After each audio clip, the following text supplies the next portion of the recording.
Ang mga kontraktor nila sa Ilocos Norte, diskaya rin eh. Paano tayo maniniwala ngayon sa mga pinagsasabi din ng mga inimbestiga? 962 million plus. Paano nila hindi alam ito? Probinsya niya ito. Si Luis Chavit Singson ay kilala bilang dating gobernador ng Ilocos Sur at isa sa mga matagal nang nasa mundo ng politika at negosyo. Maraming taon siyang naging makapangyarihan sa kanilang probinsya at hanggang ngayon ay nananatili siyang kilala sa buong bansa. Kamakailan lang ay nagsalita siya tungkol sa mga isyong ibinabato sa kanya, lalo na ang tungkol sa mga proyekto at construction contracts. Ang mas naging kapansin-pansin ay nang sabihin niya na hindi siya ang may hawak ng ilang kontrata sa Ilocos Norte, kundi isang diskaya contractor. Dahil dito, hindi maiwasang isipin ng marami kung bakit niya binanggit ang Ilocos Norte na kilalang baluarte ng pamilya Marcos. Ang tanong ngayon, simpleng paglilinaw lang ba ito o may mas malalim na dahilan ba talaga dito?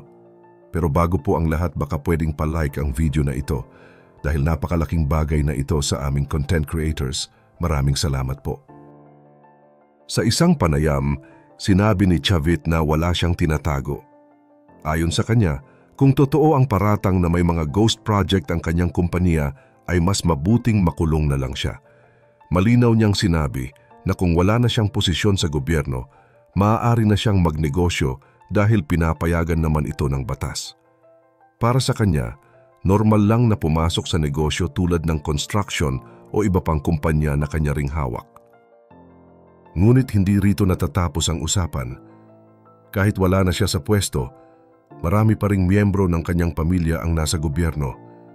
May gobernador, may vice-gobernador, may konsehal at may congressman. Dito pumapasok ang tanong kung may conflict of interest ba kapag may kumpanya ang isang pamilya na sabay ding hawak ang karamihan ng mga posisyon sa probinsya. Ipinaliwanag ni Chavit na noon ay ayaw niya talaga ng political dynasty. Ikinuwento pa niya na noong tumakbo ang kanyang kapatid bilang congressman, siya mismo ang kumontra.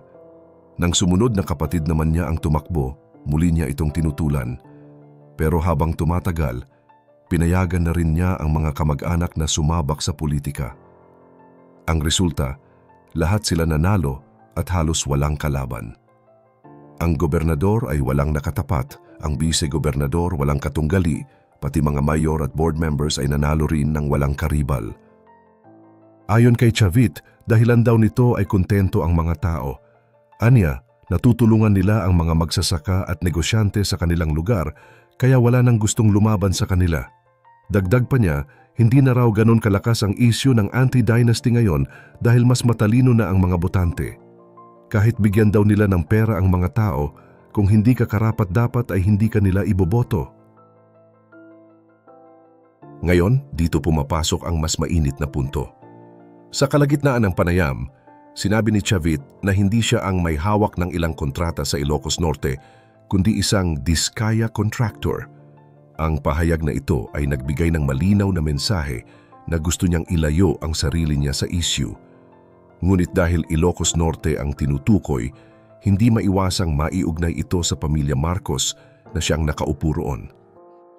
Kung susuriin, lumalabas na parabang sinasabi ni Chavit na huwag siyang idamay dahil ibang grupo ang may hawak ng kontrata.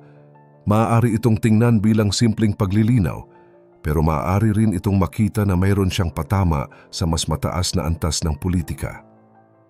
Ang kanyang tono ay nagpapakita na nais niyang malinawan ang publiko kung sino talaga ang may kontrol sa mga proyekto. Sa isang panayam, malinaw na sinabi ni Chavit na may pagkakaiba ang mga proyekto depende sa pinanggalingan ng pondo. Ang ibang proyekto ay pinunduhan ng lokal na pamahalaan habang ang iba naman ay galing sa national government. Para sa kanya, hindi dapat paghaluin ang dalawa dahil magkaiba ang proseso at patakaran sa pagkuha ng kontrata.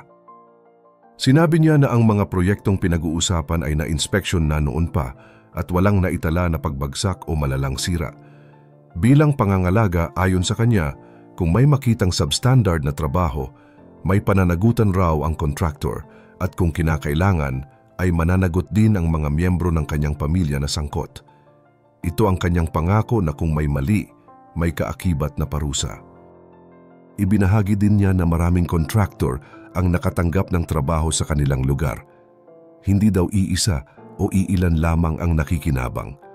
Kung titingnan ang public records, makikita raw ang listahan ng maraming kumpanya na nakakuha ng proyekto. Kaugnay nito, pinag-usapan din ang mga uri ng proyekto tulad ng tulay, pabahay at flood control. Ayon sa kanya, ang flood control ay isang mahalagang proyekto na unti-unti nilang pinapagawa upang makatulong sa mga apektadong lugar. May usaping pera rin sa pagitan ng mga taong nag-aakusa. Pinuna ni Chavit ang mga nagsasabing nakaipon siya ng malaking halaga sa loob ng 10 taon. Ayon sa kanya, ang sinasabing bilang ay hindi makatwiran dahil magkakaiba ang sukat at halaga ng bawat proyekto. Halimbawa, ang isang proyekto na 1 bilyong piso ay hindi katulad ng maraming maliliit na proyekto na pinagsama-sama sa loob ng 10 taon. Isa pa sa mga mahalagang bahagi ng panayam ay ang pag-alis ng alegasyon ng walang ebidensya.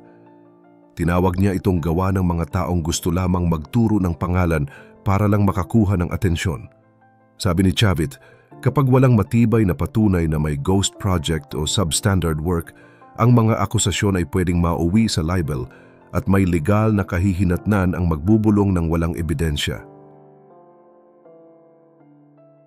Sa punto ng transparency, tumawag siya para buksan ang mga opisyal na dokumento. Kailangan makita ng publiko ang kontrata, bid documents at mga inspection reports. Mula rito, masusuri natin kung ang trabaho ay ayon sa standard at kung sino ang tunay na responsable.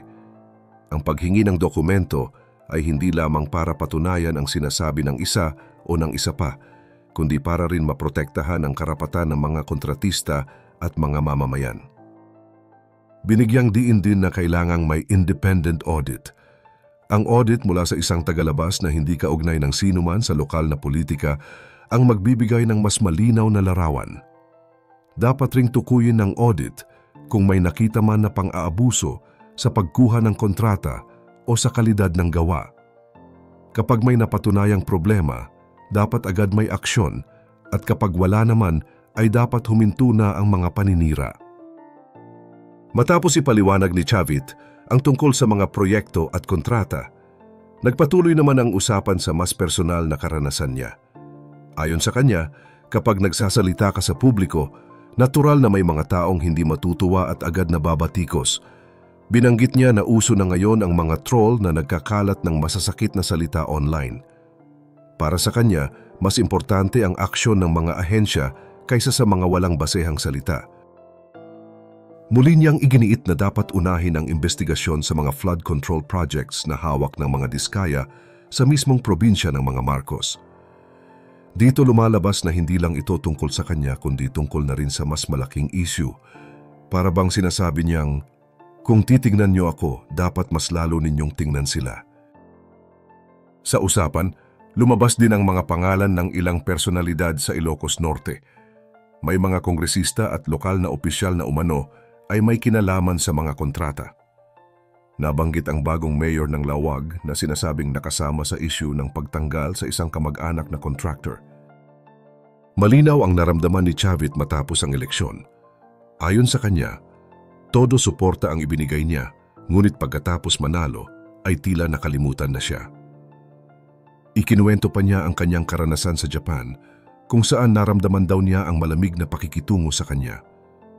Bagamat binati siya sa isang pagtitipon, para sa kanya ay hindi iyon katumbas ng naging tulong at sakripisyong ginawa niya.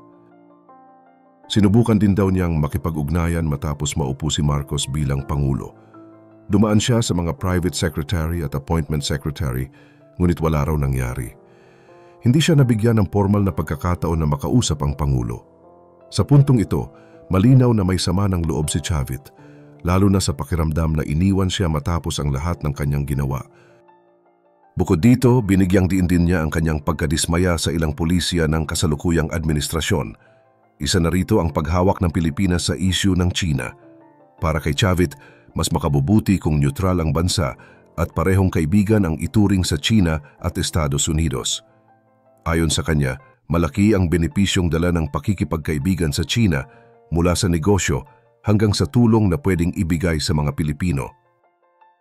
Ngunit nang bumisita si Marcos sa Amerika at ibinalik ang mga base militar ng US, Dito raw siya tunay na nadismaya. Para kay Chavit, masyadong delikado ang ganitong hakbang dahil kapag nagkaroon ng tensyon, tiyak na maaapektuhan ang Pilipinas. Ang kanyang pananaw ay simple. Dapat maging kaibigan ng lahat at hindi pumapabor sa isa habang nalalagay sa panganib ang mga Pilipino. Sa kabuuan, ipinakita ng panayam na hindi lang simpleng issue ng proyekto ang pinag-uusapan, kundi may personal na sugat, may sama ng loob, at may pagkakaiba ng pananaw pagdating sa pambansang pulisya. Naisip niyo rin ba kung paano kaya kung sa sariling komunidad natin nangyari ang ganitong gulo? Pipiliin ba natin ang kapakanan ng nakararami o mas paiiralin niyo ang personal na interes? I-share mo naman ang sagot mo sa ibaba at huwag kalimutang mag-like at subscribe para sa mas marami pang updates gaya nito.